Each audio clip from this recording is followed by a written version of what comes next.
Жалпы менің постымды дұрыс түсінбегендер көп екен. Кімнен көтердің, қанша ай болғанда түсіп қалды, там анадан ба, мынадан ба, екіқабатсың ба деген сияқты кішкене бестактныйлау, кішкене андай ойларын дұрыс жеткізе алмаған адамдар шығар енді деп ойладым. Сондай бір дұрыс емес сұрақтар келіп жатыр да негізінде. Түсінемін, енді постты алып аңқ еткізіп мен де сала салдым деген сияқты. Бірақ ол негізі менің былай айтқанда өкінішім, өзімді кінәлі сезінемін негізінде ол нәрсе болғанына. Өйткені біз ажырасқан кезімде 5-6 аптадан асқан бала бар екенін білдім. Ішімде 5-6 апталық даже. Сол баланың бар екенін білдім. Одан кейін жүрдім, бір кезде ауырсынып бастадым, айтып өттім. Сөйткен кезде ол бала замерші болып қалды стресстен. Сол, в общем, оны одан кейін алдырттым. Мен қайта-қайта анда барып, мында барып жүріп алдырттым. Оны да оңай болған жоқ. Негізінде маған қатты қиын болды. Енді не дегенмен бірінші рет құрсағыма біткен сәби болғаннан кейін маған қиын болып, сонымен жіберу де қиын болып жүр әлі күнге дейін.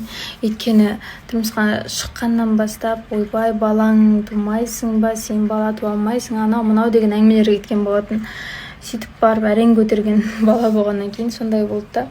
Вот, одан бөлек негізінде ол өзінің ақнекеде болған, жаңағыдай сол кісіден бала ғой енді, жалпы былай айтқанда, өзіне айтқан кезінде ол вообще андай не болды. Короче, түсінбедім оның реакциясын, онша емес болды, короче, деп те айтқан жоқ, ештеме айтқан жоқ, короче. Жалпы түсінгендер де бар екен. Солар жазып жатыр, я оңай емес, менде де 2 рет, 3 рет өстіп замерші болып қалды, қазір 3-шісін көтеріп, енді қолыма алып, бауырыма басып отырмын деген сияқты. Оның барлығы Алланың берген сынағы ғой, бұйырғаны деп қабыл алдық та, енді сонымен жүрміз деген сияқты. Просто кешегі салған постым менің андай болды, типа қазір ол бала замерші болмай қалған кезде уже ішім осындай болып жүруші едім деген сияқты ғой, короче, типа сағыныш, и өкпе реніш, типа стресс ана мынау болғанына, стрессті создавать еткен адамдарға, мысалы бану десең, в общем сондай. Одан кейін енді өзімнен де бар ғой дедім да, сөйтіп өзіме өкпеледім. Өзімнің кінәм деп өзімнен көрдім. Бірақ енді не дегенмен алға қарай жүреміз ғой. Қазір шығады андай адамдар, Мадина, қайттан ұялап атсың, бүйтіп атсың, сөйтіп атсың, шаршаттың деп. Негізінде олай емес, просто ол менің ішімдегі нәрсе, бұл менің страницам. Мен бұнда өзімнің ішімдегі нәрсені сала аламын, мен құқылымын деген сияқты нәрсе ғой. Егер кімге қызық емес, қарамай-ақ өтіп кетсеңдер болады. Вот так вот. Айтатын нәрсе көп. Ары барып, бері барып, не істеп жүрсің, Мадина дейтін адамдар енді, в принципе, оказывается, оны аборт жасатқан кезінде, алдыртқан кезінде ішімде бір немелер қалып қалған ғой. Сөйтіп, короче, ол гноится етіп, сонымен осложнениялармен ары бері жүрдім. Жоғалып кетіп жатқан себептерінде сол ары бері жүрмін деген сияқты. Вот, в принципе, менің өмірім осындай болатыр. Все, по воле Аллаха жүрміз әйтеуір. Сосын кішкене андай шектен тыс шығып енді былай айтып, неше түрлі айтып жататын адамдар болады. Соларға жауап қайтарып жатсаң, сен агрессивныйсың, сен осындайсың, сондайсың, мындайсың дейді. Сонда сіздерге өздеріңіздің тілдеріңізде жауап қайтарса, ол нәрсе ұнамайды. Өздеріңіз пікір көтере алмайсыздар адамның сөзін деген сияқты. Ал почему-то біз елдің алдында жүрміз, біз көтеруге міндетті екенбіз да. Жоқ, ондай нәрсе ешкімде жоқ, бәріне бірдей. Так что өйтіп айтпай қойыңыздар. Менің тілімнің аштылығы өздеріңізге байланысты шығады. Егер адам сондай мәңгүрттікке салынып, надандыққа салынып, жеке өмірге қатты бір кірісіп, сондай нәрсе болатын болса, мен онда тілімнің аштылығын көрсетемін. А если маған адекватно дұрыстап айтатын болса, мен де оны адекватно қабылдаймын деген сияқты ғой. Просто каждому свою. Әркімге өзі қалай лақтырады, мен де солай лақтырамын деген сияқты үшін болды. тағы бір айта кетейін, иә, негізінде көбісіне құлақ қағыс болатын шығар мүмкін бұл.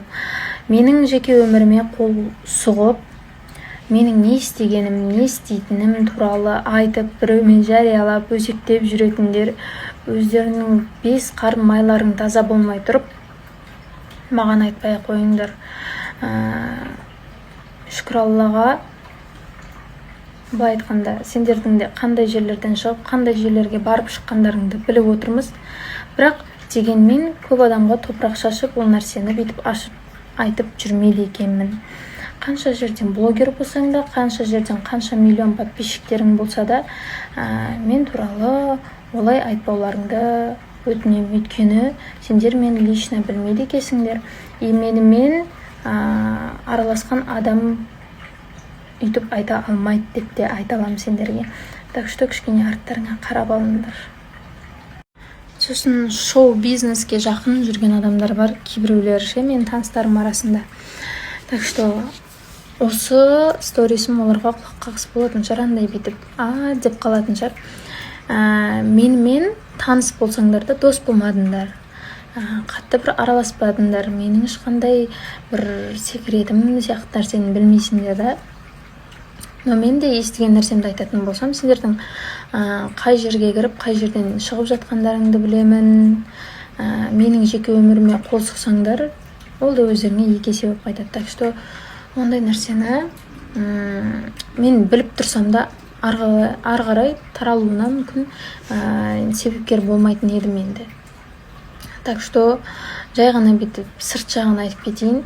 Сендердің қай тесікте жүргендеріңді, сендердің тесіктеріңе қандай нәрсе кіріп жатқандарын бәрін біліп отырмын. Так что маған өйтіп айтпай қойыңдар. Жоқ, адам ұқсап айтсаң түсінбейді да, одан кейін барып келеді, сен неге бүйтіп айтып жатсың деп. Енді рас қой, мен саған ал деп айттым ба, значит алу керексің. Алатын просмотрыңды алдың, енді қазір менің фотоларымды пайдаланбай қой, пожалуйста деп айтып жатырмын. Адамды мазақ қылып жатсың ба, көрінгеннің фотоларын қойып, одан кейін менің де фотоларымды салып, сен жындысың ба деймін де. Есі дұрыс адам өйтіп жасамайды екен, извини меня.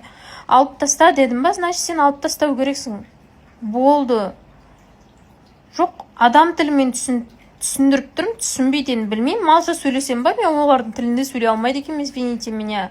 Алып таста дегеннен кейін алып тастау керек. Еще айтам ғой, алып тасташы деп звондасам, маған просмотр керек қой, енді түсінесің ғой сен оны өзің дейді да.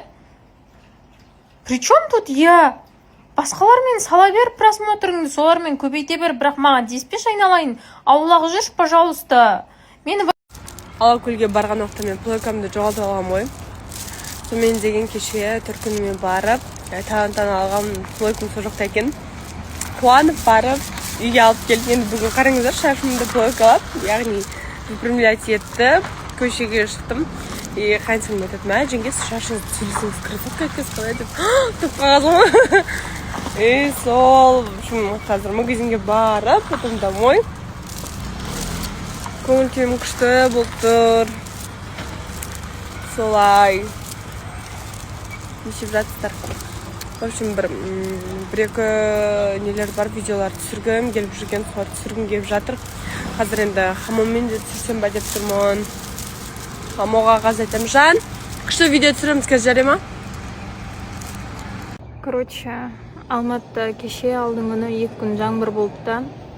И бүгін сұмдық. Баршаңызға қайырлы кеш, почти кеш. Ужин істеліп жатыр. Өзімізге кәртөшкі жасалып жатыр. Бүгін үйде бала-шағаға енді заказ бердік. Точнее, бердім десем ғой. Акадзаки ғой, как обычно. Суши, пицца, тек қана Акадзакині заказ беремін мен. А так-то доставка 24-те 7.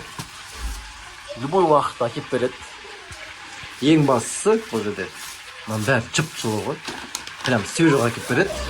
Кеше сторисімнің астына бір қыз жазып жіберіпті, күйеуімді қалай өзгертемін деп. Соған жауап бере кетейін деп едім. Адам баласын негізі өзгерту мүмкін емес. Адам өзгермейді. Адамның ой өзгереді. Адамның ой өзгерген кезде оның өмір өзгереді. Оған мыңдаған дәлелдер көп. Бірақ адам өзгереді дегенге мен ешқашан сенген емеспін, сенбеймін де, өйткені біздің жаратылымыз осы. Адамның қоршаған ортасы өзгеруі мүмкін, кіммен жүрсің, қалай жүрсің, сені киімің өзгертуі мүмкін, сені қылықтарың өзгеруі мүмкін, ішкен асың өзгеруі мүмкін. Бірақ адам баласы ешқашан өзгермейді. Өзгеретін тек қана ой. Сондықтан да әр адам баласын өзінің бар болмысымен қабылдай білу керек деп ойлаймын. Ең бастысы өзіңнің ойың өзгерсе, оның да ойы өзгереді деген ойдамын.